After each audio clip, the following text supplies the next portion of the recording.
Buenas noches, bienvenidos a una nueva emisión de Noticias Cámara de Representantes. Los saludamos desde Cali, Mabel Kremer, y en el Salón Elíptico de Bogotá está mi compañero Edwin Gutiérrez. Edwin, buenas noches. Hola Mabel, muy buenas noches para usted y para todos nuestros televidentes que siempre nos acompañan aquí en Noticias Cámara de Representantes.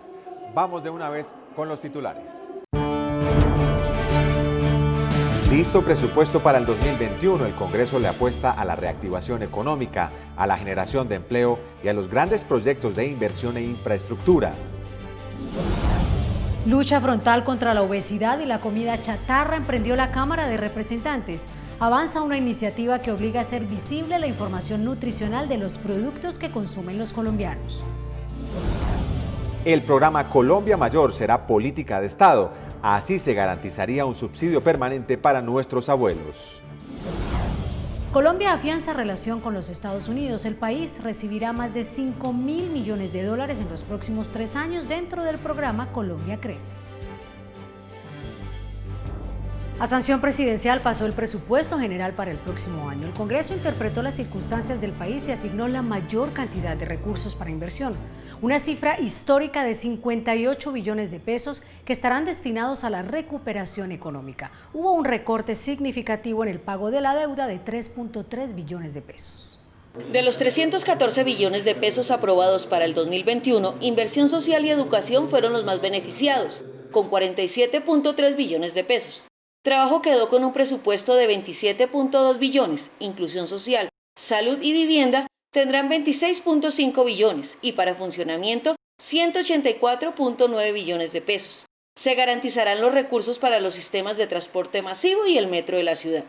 Es el presupuesto de mayor inversión en toda la historia de Colombia, 58 billones de pesos, destacando las transferencias a los departamentos y a los municipios para atender los gastos de salud, de educación, de agua potable, 138 billones de pesos para reactivar y para apoyar nuestros municipios del país. Este es un presupuesto que va a marcar la ruta de lo que debe ser la reactivación económica para solventar los efectos de esta pandemia que nos está afectando enormemente a nivel nacional. El plan de recuperación pospandemia quedó garantizado con 4.8 billones de pesos. Además, se adicionarán recursos para subsidios de vivienda de interés social, agua y saneamiento básico y obras de infraestructura. Más de 53 billones de pesos para atender el tema social, familias en acción, jóvenes en acción, el programa de ingreso solidario. Se fortaleció el DPS para poder llevar las plazas de mercado, los centros de acopio, la proyección de vías urbanas. También se asignaron recursos para terminar las obras inconclusas, vías para la legalidad y vías terciarias, Colombia Fluvial y vías verdes. Al proyecto solo le falta la sanción presidencial. Y hoy en nuestra sección El Protagonista en Cámara, nuestro invitado es el representante a la Cámara por el Departamento del Tolima, José Elber Hernández, quien presidió las comisiones económicas, Senado y Cámara, que aprobaron esta semana el presupuesto para el próximo año. 314 billones de pesos, representante, buenas noches. ¿En qué se va a invertir ese dinero, teniendo en cuenta que hay una pandemia, hay crisis económica y desempleo?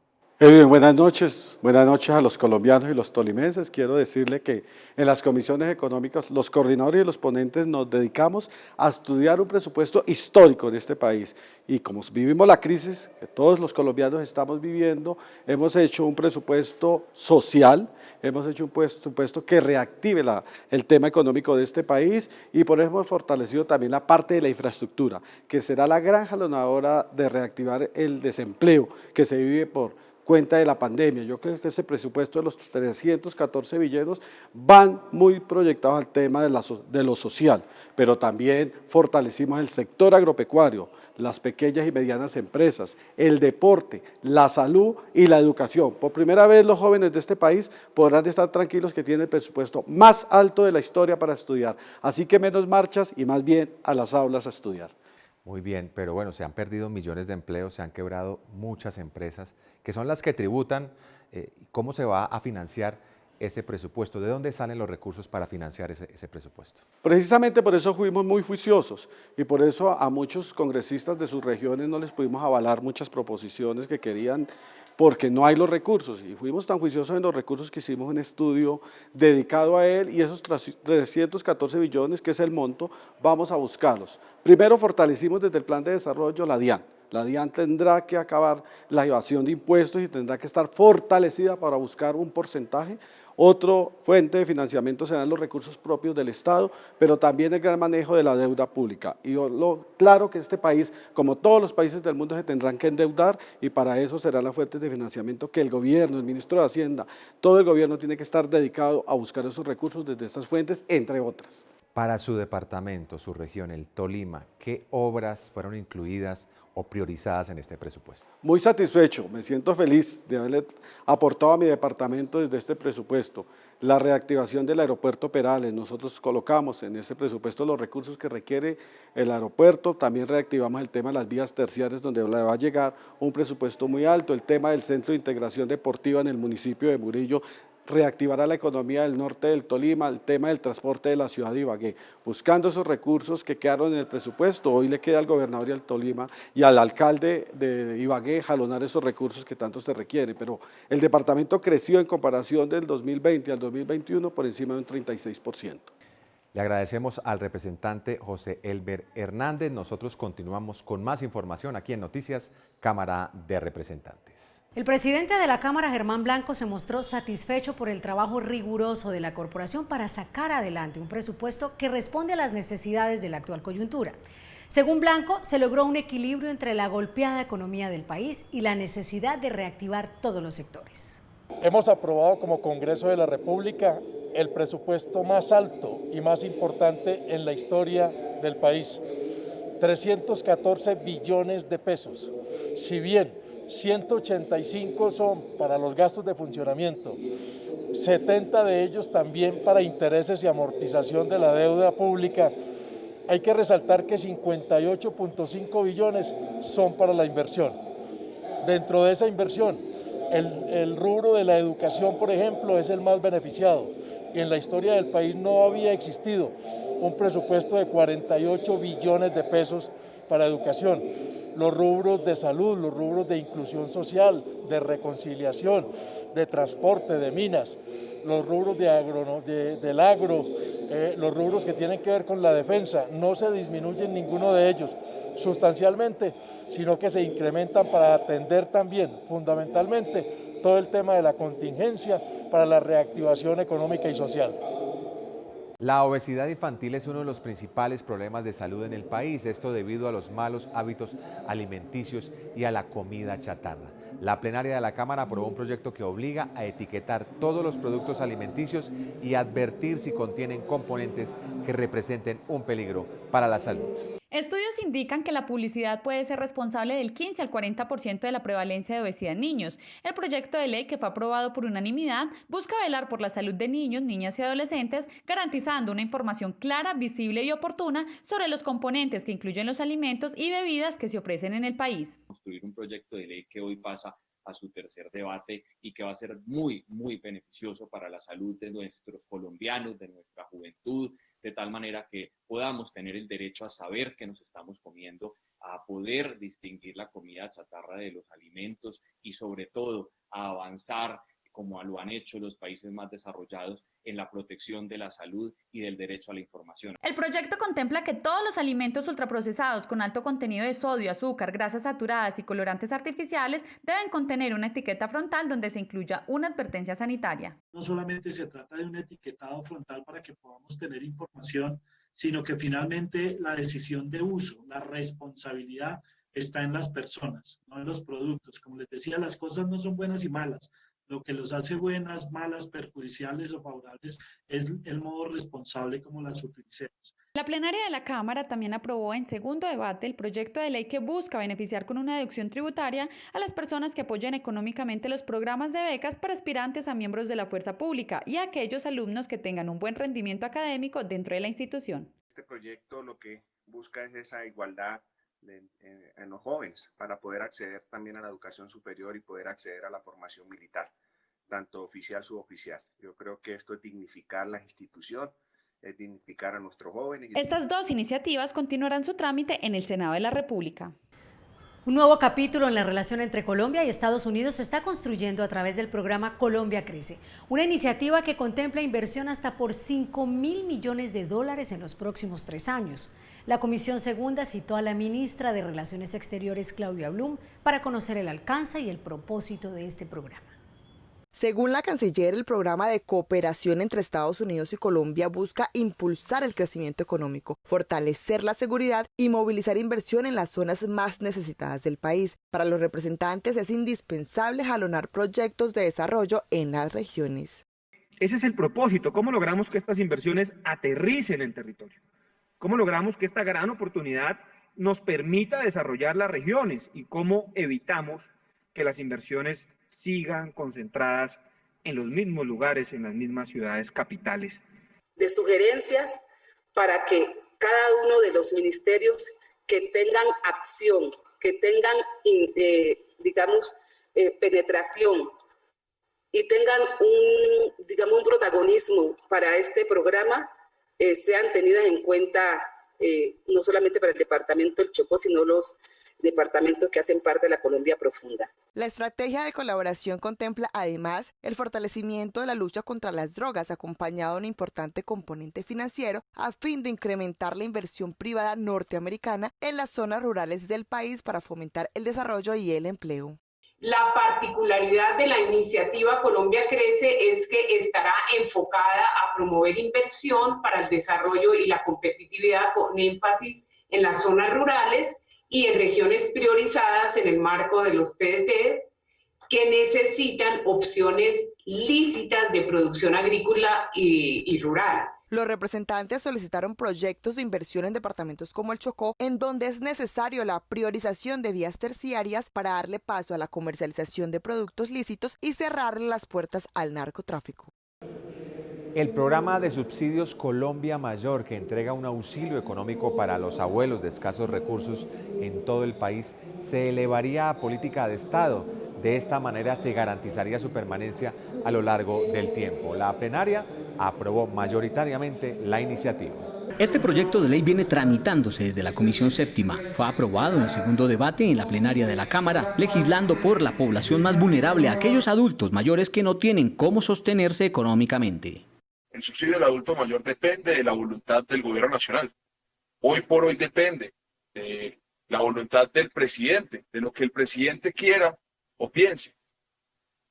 Hoy le estamos diciendo al país que sin importar el gobierno de turno, sin importar lo que esté sucediendo en la Casa de Nariño, el Congreso de la República legisla para los más ancianos, legisla para esa población vulnerable. La asignación del subsidio económico aumentará anualmente sin exceder el valor de un salario mínimo legal vigente y tendrá una cobertura nacional. El objetivo principal del proyecto, por supuesto, es que el programa de Colombia Mayor aumente en todo lo que tiene que ver con la cobertura y se permita poder llegar a más población. Más de 1 millón de adultos mayores hoy no reciben el subsidio del Estado. Por otro lado, la Comisión Séptima aprobó en primer debate el proyecto de ley que busca regular el ejercicio de las especialidades médicas y quirúrgicas en medicina que se desarrollan en el país. La forma en que no nos pisamos las mangueras, como se dice, en que hay unas especialidades como tal que no se sabe dónde empieza la otra a hacer sus acciones. Y es simple, inclusive los médicos generales a veces hacen algunas acciones, pero que el cirujano plástico, el cirujano general también lo hace, entonces hay unas competencias ahí que hay que aclararlas, eso me parece sano. La recuperación de los bosques, la siembra de árboles y los programas para contener la deforestación en el país van a media marcha. En un debate de control político en la Comisión Quinta, los representantes cuestionaron a Hacienda por no haber girado los recursos del impuesto al carbono con los cuales se promueven los programas de sostenibilidad ambiental. El impuesto al carbono fue creado para frenar el cambio climático. Por esto, empresas que promueven el negocio del combustible y que generan gases efecto invernadero deben pagar un tributo. Desde la Cámara se advirtió que la DIAN está haciendo el recaudo, pero que los recursos no están llegando para lo que fueron designados. Es un recaudo supremamente importante para la cartera del Ministerio de Medio Ambiente. Son tributos aproximadamente a la fecha de 1.3 billones de pesos. Desde esta comisión, todos los congresistas hemos firmado peticiones al Ministerio de Hacienda solicitando y reclamando ¿por qué estos recursos no han sido trasladados al Ministerio de Medio Ambiente? Un ministerio que tiene un reto de sembrar 180 millones de árboles en este cuatrienio, de frenar la erosión costera, de frenar la deforestación en Colombia, que realmente es un asunto muy preocupante. Entre enero y marzo de este año en la Amazonía colombiana fueron deforestadas más de 64.000 hectáreas de bosques, por lo que urge que se ponga fin a esta problemática. Por esto es importante que los recursos recaudados lleguen a donde fueron designados. Me parece que es un tema de trascendental importancia, no para hacer debates populistas ni nada de eso, sino por lo contrario, buscando soluciones y que realmente esos recursos sirvan para lo que inicialmente se buscó que se invirtieran. En medio del debate, al que no asistió el ministro de Hacienda Alberto Carrasquilla, pidieron respeto por los colombianos y por quienes pagan el impuesto, pero que hoy se sienten defraudados al no ver que se inviertan los recursos. Hablar de 1.3 billones de pesos, producto de un impuesto que se crea para un tema tan álgido, tan determinante, pues debe merecer todo el respeto del gobierno nacional, de los ministerios, para con la comisión, para con el país y para con quienes han aportado, los colombianos, que a través del combustible pues han generado este impuesto. El ministro de Ambiente aseguró que ya le fueron asignados 140.000 millones de pesos de los 1.3 billones. A más tardar en julio del año 2022, todas las entidades públicas deberán disponer del servicio de intérprete para la población sorda y sordociega, de tal manera que pueda hacer uso de los servicios del Estado. Así lo dispone una iniciativa aprobada en la Comisión Sexta. La iniciativa garantiza la inclusión de las personas en estas condiciones de discapacidad, asegurando igualdad en las oportunidades. Pretende esta ley en el proyecto de ley 105/2020, el artículo 1, lo que permite o lo que pretende es que las entidades estatales del orden nacional, departamental, distrital y local deban incorporar paulatinamente y a más tardar hasta el 31 de julio del 2022 en sus diferentes dependencias el servicio del intérprete o guía intérprete para las personas sordas y sordociegas que la requieran de manera directa o mediante convenios. Más de 600.000 personas en situación de discapacidad auditiva se beneficiarían con el proyecto. Es necesario hacer unos ajustes para lograr esta eficacia en la ley, al adicionar que estos intérpretes se deben incorporar a más tardar, y lo dejo para el debate, al 31 de julio del 2022, porque eso es lo que pasó. La ley no le puso una fecha. Debemos de reivindicar los derechos de esos 600.000 sordos del país. Por su parte, las organizaciones que velan por los derechos de las personas sordos y sordociegas pidieron al Congreso reducir el plazo para aplicar esta ley hasta el 31 de diciembre del 2021. Noticias Cámara continúa su recorrido por todas las regiones del país, evaluando la reactivación económica que se viene implementando en cada una de ellas. En esta ocasión fuimos al departamento del Meta, una de las economías más golpeadas luego de la cuarentena. En el primer semestre del año, Villavicencio ocupó el puesto número 9 en las capitales con mayor desempleo en el país. ¿Cómo se está reinventando? Veamos. Quiero que sepas que aunque haya pasado el tiempo, te sigo amando. El departamento del Meta, la puerta de entrada al llano, no es la excepción del embate de una pandemia que ha debilitado la economía del país. Con los planes de reactivación, algunos comerciantes informales ya ven los cambios, pero persiste el pesimismo en los pequeños y medianos empresarios. Ha venido mucho turista, la gente ha salido, todos hemos comprado, todo perfecto, muy bien, gracias a Dios. Muy duro, muy difícil, todavía la gente no sale con confianza. Frente a esta situación, la gobernación está trabajando en el fortalecimiento de sectores como el agropecuario, el turismo, el comercio e inversión en obra pública para generar empleo en un trabajo mancomunado con los municipios. Hoy tenemos 96 proyectos en ejecución con más de 950.000 millones de pesos de inversión. Cumaral, al norte del Meta, en el Piedemonte Llanero, a 90 minutos de Bogotá. Ha sostenido unos 7.000 empleos en esta reapertura. Hemos ido abriendo gradualmente más de 170 establecimientos de comercio que generan aproximadamente unos 500 empleos.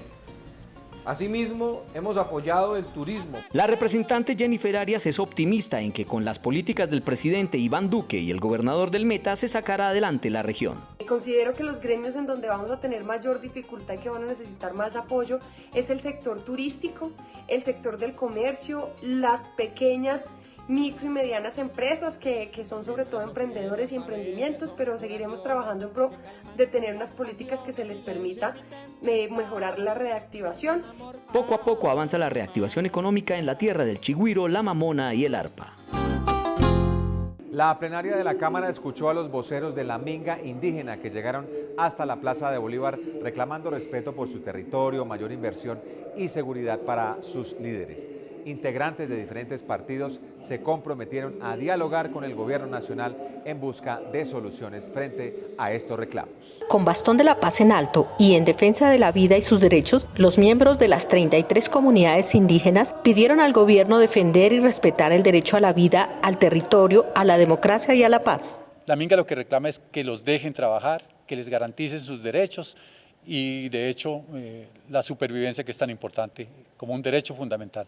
Representantes de la oposición apoyaron la protesta donde se denunció el asesinato de varios de sus integrantes y el aumento de violencia en sus territorios. Nosotros, digamos, como ciudadanos, como jóvenes y como representantes, acompañamos la causa de la minga y que creemos que es muy importante que el gobierno se siente a hablar con la minga y que reconozca la necesidad de crear una estrategia lo más rápido posible para parar la violación de derechos humanos que estamos viendo en el país. Para escuchar y para plantear un diálogo directo con el gobierno nacional frente a puntos esenciales, entre ellos la defensa a la vida, la paz con justicia social, los derechos humanos y los derechos fundamentales de los colombianos y colombianas. Las comunidades indígenas en protesta se unieron además al paro nacional y presentaron su inconformismo ante el gobierno por la muerte de sus líderes sociales masacrados en sus territorios. Tuvimos la oportunidad de dar a conocer el país, los sentires de los territorios que en estos momentos estamos viviendo, nuevamente a causa del recrudecimiento de la guerra. Nos están matando, siempre lo hemos dicho, pero no hemos sido escuchados, ni tampoco se han visto acciones contundentes para garantizar la vida. La accidentalidad de ciclistas en las calles y carreteras del país va en aumento. Este año más de 130 personas han perdido la vida en la vía. Además, en los últimos días y en medio del asombro, varios conductores que han atropellado a biciusuarios se dieron a la fuga dejando a sus víctimas sin auxilio. La Cámara encendió las alarmas e hizo un llamado al respeto por la vida. El exceso de velocidad y el irrespeto a las señales de tránsito y a la vida son las principales causas de la mayoría de los siniestros viales que ocurren en nuestro país y que involucran a ciudadanos que utilizan la bicicleta como medio de transporte, trabajo o recreación. Precisamente para evitar que estas cifras sigan creciendo, en la Cámara de Representantes hace curso 2 proyectos que buscan proteger el bienestar y la vida de los biciusuarios. Una de estas iniciativas se centra en la pedagogía y la capacitación.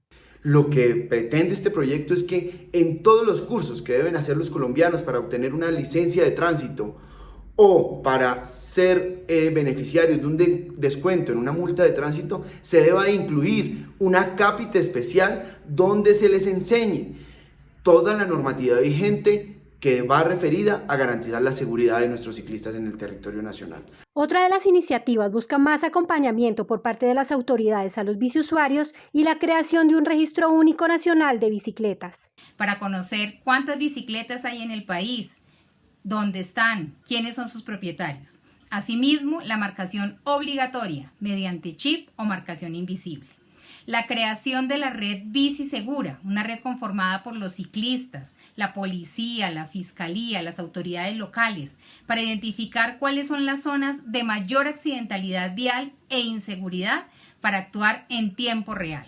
Además de buscar sensibilizar a los colombianos sobre el respeto por la vida de los ciclistas en las vías del país, los congresistas hacen un llamado a los conductores de vehículos para que asuman su responsabilidad en caso de que se vean involucrados en algún accidente con un ciclista.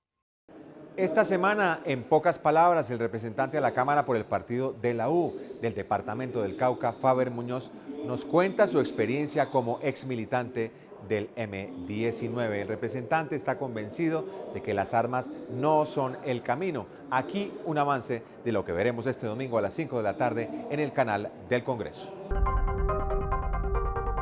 Bueno, representante Faber Muñoz, bienvenido. El peor consejo que ha recibido en su vida. El peor consejo, no madrugues, descansa un poco más. ¿Qué le dejó su paso por el M-19? Una convicción profunda de que hay que ir cambiando el país, de que hay que hacer lo posible por transformar la democracia para que sea cada día mejor, y un compromiso enorme con desechar las armas como un instrumento para la transformación política o social de nuestro país. Es decir, la salida no son las armas, es definitivamente la paz. En ese nos comprometimos, toda la organización, y le dio ejemplo al país y al mundo de que era posible negociar de forma política, dejar las armas como un instrumento de transformación y comprometernos profundamente con la civilidad en la que estamos actualmente. Invito a todos los ciudadanos del país, a los caucanos, a los payaneses, a que veamos la continuidad de esta entrevista del día domingo en el canal del Congreso a las 5 de la tarde. Estas son otras noticias de la Cámara de Representantes. Quiero recordar momentos de amor y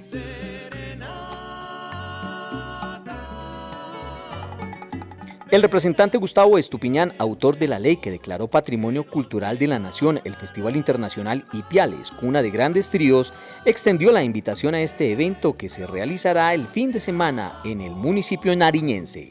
Como fundador del Festival Internacional Ipiales, cuna de grandes tríos, y autor de la ley, hoy quiero invitarlos desde la Cámara de Representantes a todos los colombianos y al mundo entero para que se conecten a las diferentes redes sociales y especialmente al canal del Congreso para que puedan disfrutar de la versión número 13 del Festival Internacional Ipiales, cuna de grandes tríos.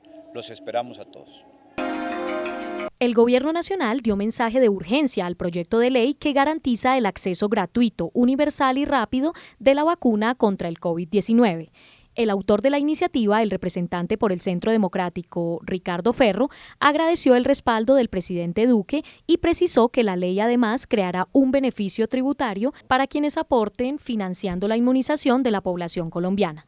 Con este mensaje de urgencia vamos a garantizar que antes de un mes se pueda surtir el trámite en el Congreso de la República y que el Gobierno Nacional pueda tener las herramientas jurídico-legales para poder adquirir lo antes posible las vacunas que necesitamos los colombianos para podernos inmunizar frente al COVID-19.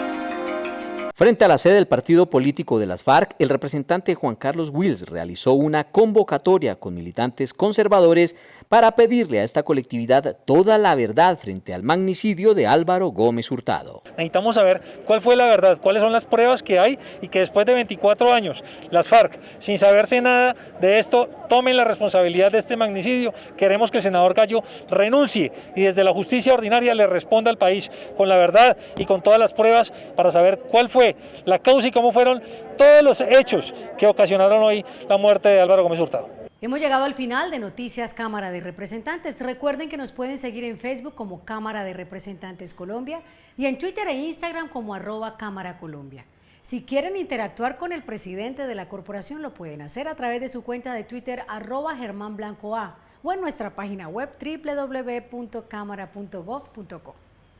Les agradecemos por su compañía y nos vemos dentro de 8 días en otra emisión de Noticias Cámara de Representantes. Muy buenas noches.